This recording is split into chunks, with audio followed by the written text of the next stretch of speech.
আসসালামু আলাইকুম। আমি হালকা দল করে হালকা সর্বোচ্চ ধর্মীয় নেতা আয়তুল্লাহ আলী খামেনি, ঠিক আছে। এই দলের উপরে কোনো দল নেই।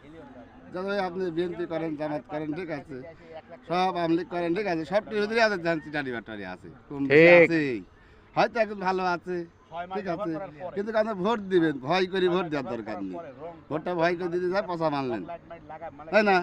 পচা ভোট দেওয়ার দরকার নেই। আপনি ভালো করে দেখে শুনে দেখে কি আমি ভোট মারবো ধানের শীষে, ঠিক আছে, মারলেন ধানের শীষে, কেউ দাড়ি পাল্লা মারতে পারে, অধিকার আছে আপনার। আপনার ভালো লাগতেছে যেটি ছেড়ে দেন, কিন্তু হুড় ঝলকা করার দরকার নেই।